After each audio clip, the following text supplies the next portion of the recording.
નમસ્કાર વિદ્યાર્થી મિત્રો.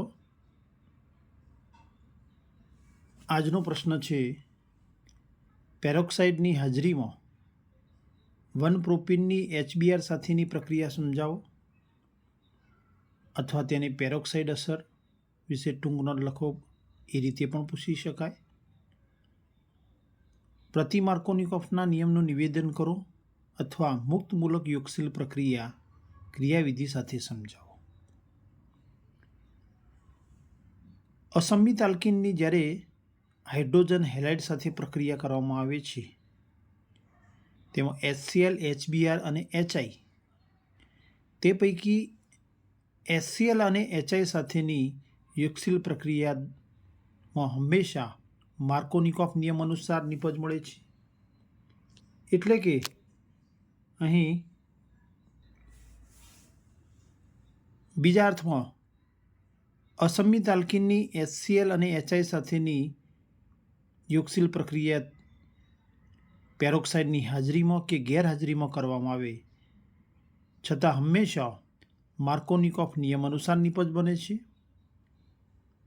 પરંતુ ઈસવીસન 1933માં ખરાચ અને મેયો નામના વૈજ્ઞાનિકોએ દર્શાવ્યું કે જ્યારે અસંમિત આલ્કીનની HBr સાથે પેરોક્સાઇડની ગેરહાજરીમાં પ્રક્રિયા કરવામાં આવે તો માર્કોનિકોફ નિયમ અનુસાર નિપજ મળે છે, જેમાં HBrનો હાઇડ્રોજન ધનભારિત ભાગ એ વધુ હાઇડ્રોજન ધરાવતા કાર્બન સાથે અને ઋણભારિત ભાગ દ્વિબંધથી જોડાયેલા 2 કાર્બન પૈકી ઓછા હાઇડ્રોજન ધરાવતા કાર્બન સાથે જોડાઈને નિપજ આપે છે. પરંતુ HBrની અસંમિત આલ્કીન સાથેની પ્રક્રિયા જો પેરોક્સાઇડની હાજરીમાં કરવામાં આવે તો માર્કોનિકોફના નિયમથી વિરુદ્ધ નિપજ મળે છે. એટલે કે હાઇડ્રોજન એ ઓછા હાઇડ્રોજન ધરાવતા કાર્બન સાથે, જ્યારે Br એ વધુ હાઇડ્રોજન ધરાવતા કાર્બન સાથે જોડાય છે અને મુખ્ય નિપજ આપે છે. આ પ્રક્રિયા પેરોક્સાઇડની હાજરીમાં જોવા મળતી હોવાથી તેને પેરોક્સાઇડ અસર તરીકે પણ ઓળખવામાં આવે છે. ખરાચ અને મેયો નામના વૈજ્ઞાનિકોએ આ પ્રક્રિયા દર્શાવી હોવાથી તેને ખરાચ અસર તરીકે પણ ઓળખવામાં આવે છે. અહીં નીચે દર્શાવેલ પ્રક્રિયા અનુસાર જ્યારે 1-પ્રોપીનની HBr, 1-પ્રોપીન જે અસંમિત આલ્કીન છે તેની HBr સાથે જ્યારે પેરોક્સાઇડની ગેરહાજરીમાં પ્રક્રિયા કરવામાં આવે છે ત્યારે અહીં હાઇડ્રોજન વધુ હાઇડ્રોજન ધરાવતા કાર્બન સાથે, ઋણભારિત ભાગ ઓછા હાઇડ્રોજન ધરાવતા કાર્બન સાથે જોડાય છે અને માર્કોનિકોફ નિયમ અનુસાર નિપજ બને છે. પરંતુ જો પ્રક્રિયા પેરોક્સાઇડની હાજરીમાં કરવામાં આવે તો માર્કોનિકોફના નિયમથી વિરુદ્ધ નિપજ મળે છે, જેમાં ધનભારિત ભાગ એ ઓછા હાઇડ્રોજન ધરાવતા કાર્બન સાથે જોડાય છે, પરિણામે CH3, CH2, અને ઋણભારિત ભાગ એ વધુ હાઇડ્રોજન ધરાવતા કાર્બન સાથે જોડાય છે. પરિણામે આ પ્રકારની નિપજ થશે. તેમાં બ્રોમો સમૂહ જે પ્રથમ કાર્બન ઉપર છે એટલે કે 1-બ્રોમોપ્રોપેન એ મુખ્ય નિપજ તરીકે મળે છે. બીજા અર્થમાં પેરોક્સાઇડની ગેરહાજરીમાં 2-બ્રોમોપ્રોપેન, જ્યારે પેરોક્સાઇડની હાજરીમાં 1-બ્રોમોપ્રોપેન મુખ્ય નિપજ તરીકે મળે છે. આ પ્રક્રિયાની ક્રિયાવિધિ જોઈએ તો માર્કોનિકોફ પ્રક્રિયા આયનીય ક્રિયાવિધિ પ્રમાણે થાય છે. તેમાં કાર્બોકેશાયન મુક્તમૂલક કાર્બોકેશાયન એ મધ્યવર્તી તરીકે ઉત્પન્ન થાય છે, જ્યારે આ પ્રક્રિયા પેરોક્સાઇડની હાજરીમાં થાય છે.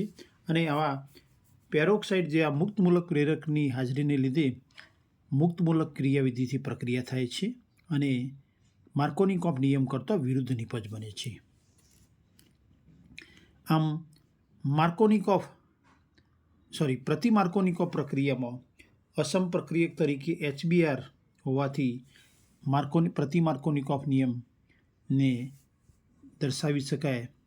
તો તેમાં અસંમિત આલ્કીનની પેરોક્સાઇડ જેવા મુક્તમૂલક પ્રેરકની હાજરીમાં HBr સાથે, HBrનો ઉલ્લેખ કરવો જરૂરી છે કારણ કે પ્રક્રિયા ફક્ત HBr માટે જ જોવા મળે છે, સાથે યોગશીલ પ્રક્રિયા કરતો દ્વિબંધથી જોડાયેલા કાર્બન પૈકી વધુ હાઇડ્રોજન પરમાણુ ધરાવતા કાર્બન સાથે ઋણભારિત Br- અને ઓછા હાઇડ્રોજન પરમાણુ ધરાવતા કાર્બન સાથે ધનભારિત H+ જોડાય છે, જેને પ્રતિ માર્કોનિકોવ નિયમ કહે છે. પ્રતિ માર્કોનિકોવ પ્રક્રિયાની ક્રિયાવિધિ જોઈએ તો તેમાં મુક્ત મૂલક વિધિ પ્રમાણે પ્રક્રિયા થાય છે. પ્રક્રિયા 3 તબક્કાઓમાં જોવા મળે છે: પ્રક્રિયાનો પ્રારંભ, પ્રક્રિયાનું પ્રસરણ અને પ્રક્રિયાનો અંત. પ્રક્રિયાનો પ્રથમ તબક્કો પ્રક્રિયાનો પ્રારંભ, ઇનિશિએશન, જેમાં 2 પ્રક્રિયાઓ જોવા મળે છે. તેમાં પ્રક્રિયા મિશ્રણમાં રહેલા અસંમિત આલ્કીન, HBr અને પેરોક્સાઇડ. તે પૈકી પેરોક્સાઇડનું અહીં પ્રકાશની હાજરીમાં કે ઉષ્મીય રીતે સમવિભાજન થાય છે, એટલે કે પેરોક્સાઇડમાં 2 ઓક્સિજન પરમાણુઓ 1 ઇલેક્ટ્રોન લઈને દૂર થાય છે અને પરિણામે 2 મોલ RO એટલે કે આલ્કોક્સી મુક્ત મૂલક બને છે. આ ઉત્પન્ન થયેલો આલ્કોક્સી મુક્ત મૂલકની HBr સાથે પ્રક્રિયા થશે. અહીં HBr સાથેની પ્રક્રિયા દરમિયાન 2 મુક્ત મૂલકો H હાઇડ્રોજન મુક્ત મૂલક અને બ્રોમિન મુક્ત મૂલક જે ઉત્પન્ન થાય છે, તેમાંનો હાઇડ્રોજન મુક્ત મૂલક એ વધુ સક્રિય હોવાથી, એટલે કે ઓછો સ્થાયી હોવાથી તરત જ એ આલ્કોક્સી મુક્ત મૂલક સાથે જોડાય છે. આમ હાઇડ્રોજન અને બ્રોમિન મુક્ત મૂલક પૈકી હાઇડ્રોજન મુક્ત મૂલક વધુ સક્રિય હોવાથી તે આલ્કોક્સી મુક્ત મૂલક સાથે જોડાઈ અને અહીં આલ્કોહોલ અને બ્રોમિન મુક્ત મૂલક ઉત્પન્ન કરે છે. પ્રક્રિયાનો બીજો તબક્કો એ પ્રક્રિયાનું પ્રસરણ, જેને પ્રોપેગેશન તરીકે ઓળખવામાં આવે છે. પ્રક્રિયાના બીજા તબક્કામાં પ્રથમ તબક્કામાં ઉત્પન્ન થયેલો બ્રોમિન મુક્ત મૂલક એ અસંમિત આલ્કીનના પાયબંધ ઉપર આક્રમણ કરશે અને દ્વિબંધથી જોડાયેલા 2 કાર્બન પૈકી ગમે તે એક કાર્બન સાથે પાયબંધમાંના 1 ઇલેક્ટ્રોનનો ઉપયોગ કરી અને તેની સાથે જોડાશે. પરિણામે નવા મુક્ત મૂલકો બનશે અને આવા 2 મુક્ત મૂલકો ઉત્પન્ન થવાની શક્યતા છે. જો બ્રોમિન મુક્ત મૂલક C1 કાર્બન સાથે જોડાય તો પાઈ ઇલેક્ટ્રોનનો 1 ઇલેક્ટ્રોન એટલે કે અયુગ્મિત ઇલેક્ટ્રોન એ C2 કાર્બન ઉપર જશે. પરિણામે CH3CH અયુગ્મિત ઇલેક્ટ્રોન અને CH2Br થશે. આમાં અયુગ્મિત ઇલેક્ટ્રોન ધરાવતો કાર્બન એ બીજા 2 કાર્બન સાથે જોડાયેલો હોવાથી તેને 2 મુક્ત મૂલક એટલે કે દ્વિતીયક મુક્ત મૂલક કહે છે. જો બ્રોમિન મુક્ત મૂલક C2 કાર્બન સાથે જોડાય તો પાઈ ઇલેક્ટ્રોનમાંથી ઇલેક્ટ્રોન યુગ્મમાંથી 1 ઇલેક્ટ્રોનનો ઉપયોગ કરી અને જોડાય તો કાર્બન સાથે બ્રોમિનનો સિગ્મા બંધ બનશે અને બીજો અયુગ્મિત ઇલેક્ટ્રોન એ CH2 ઉપર જશે, એટલે કે C1 કાર્બન ઉપર જશે. અહીં અયુગ્મિત ઇલેક્ટ્રોન ધરાવતો કાર્બન બીજા 1 કાર્બન સાથે જોડાયેલો છે, પરિણામે તે પ્રાથમિક એટલે કે 1 મુક્ત મૂલક છે. મુક્ત મૂલકની સ્થિરતાનો ક્રમ જોઈએ તો સૌથી ઓછો સ્થાયી અહીં મિથાઇલ મુક્ત મૂલક, તેના કરતાં 10 થી 30 તરફ જઈએ એમ મુક્ત મૂલકની સ્થિરતા વધે છે. પરિણામે મિથાઇલ મુક્ત મૂલક સૌથી ઓછો સ્થાયી અને 30 મુક્ત મૂલક એ સૌથી વધુ સ્થાયી છે.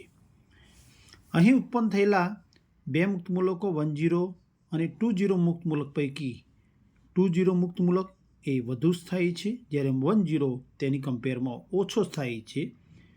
પરિણામે અહીં ઉત્પન્ન થયેલા 2 મુક્ત મૂલકો પૈકીનો વધુ સ્થાયી 20 મુક્ત મૂલક એ પ્રણાલીમાં રહેલા HBrના બીજા અણુ સાથે પ્રક્રિયા કરશે. HBrના બીજા અણુ સાથે પ્રક્રિયા દરમિયાન 2 શક્યતાઓ છે: હાઇડ્રોજન મુક્ત મૂલક અને બ્રોમિન મુક્ત મૂલક. પરંતુ અગાઉ આપણે જોયું તેમ હાઇડ્રોજન મુક્ત મૂલક એ ઓછો સ્થાયી વધુ સક્રિય હોવાથી તે તરત જ 20 મુક્ત મૂલક સાથે જોડાઈ જશે અને પરિણામે CH3CH2CH2Br એટલે કે 1 બ્રોમો પ્રોપેન બનશે અને બીજો નવો બ્રોમિન મુક્ત મૂલક ઉત્પન્ન થશે. પ્રથમ બ્રોમિન મુક્ત મૂલક એ પ્રક્રિયાના પ્રથમ તબક્કામાં ઉત્પન્ન થયેલો હતો. હવે આ ઉત્પન્ન થયેલો નવો બ્રોમિન મુક્ત મૂલક ફરીથી અસંમિત આલ્કીનના પાયબંધ ઉપર આક્રમણ કરી ફરીથી પાછા 2 મુક્ત મૂલકો ઉત્પન્ન કરશે. તેમાં 2,0 મુક્ત મૂલક એ ત્રીજા HBnના અણુ સાથે પ્રક્રિયા કરશે અને 1 બ્રોમોપ્રોપેન બનાવશે અને ફરીથી નવો બ્રોમિન મુક્ત મૂલક ઉત્પન્ન થશે. તે ફરીથી પાછો આલ્કીનના પાયબંધ ઉપર આક્રમણ કરશે. આમ એબી પ્રક્રિયાનું વારંવાર પુનરાવર્તન થતું રહેશે અને પરિણામે આ તબક્કાને પ્રક્રિયાનું પ્રસરણ કહે છે. આ પ્રક્રિયાનું પ્રસરણ ત્યારે જ અટકશે કે જ્યારે અહીં પ્રક્રિયા દરમિયાન ઉત્પન્ન થયેલા મુક્ત મૂલકો જો એકબીજા સાથે જોડાય તો પ્રક્રિયાનો એટલે કે સાંકળ પ્રક્રિયાનો અંત આવે છે.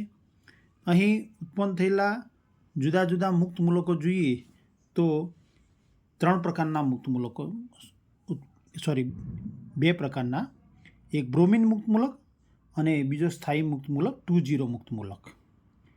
અહીં ઉત્પન્ન થયેલા બ્રોમિન મુક્ત મૂલકો એકબીજા સાથે જોડાય તો બ્રોમિન અણુ બનશે. ઉત્પન્ન થયેલા 2,0 મુક્ત મૂલકો એકબીજા સાથે અહીં સિગ્મા બંધથી જોડાય, એક ઇલેક્ટ્રોન ધરાવે છે તો સિગ્મા બંધથી જોડાય તો આ પ્રકારની નિપજ બનશે, જેને સળંગ રેખામાં દોરીએ આપણે તો Br CH2 CH ઉપશાખામાં CH3 CH2 Br તો 1 2 3 4 બ્રોમોનનો B અને મિથાઇલનો M તો અહીં 1,4 ડાયબ્રોમો 2,3 ડાયમિથાઇલ બ્યુટેન નિપજ તરીકે બને. જો 2,0 મુક્ત મૂલક અને બ્રોમિન મુક્ત મૂલક એકબીજા સાથે જોડાય તો બ્રોમિન મુક્ત મૂલક અહીંયા જોડાશે, એક બ્રોમિન હતો જ, પરિણામે 1,2 ડાયબ્રોમો પ્રોપેન એ ઉત્પન્ન થશે. આમ અહીં જો ઉત્પન્ન થયેલા મુક્ત મૂલકો એકબીજા સાથે જોડાય તો જ બીજા તબક્કામાં સ્ટેપ 2માં જે પ્રક્રિયાનું પ્રસરણ થાય છે એ પ્રક્રિયાનું પ્રસરણ અટકશે એટલે કે સાંકળ પ્રક્રિયાનો અંત આવશે. આમ HBr સાથે પેરોક્સાઇડની હાજરીમાં અસંમિત આલ્કીનની પ્રક્રિયા એ મુક્ત મૂલક વિધિ અનુસાર માર્કોનિકોફ નિયમ કરતો વિરુદ્ધ નિપજ આપે છે. Thank you for watching.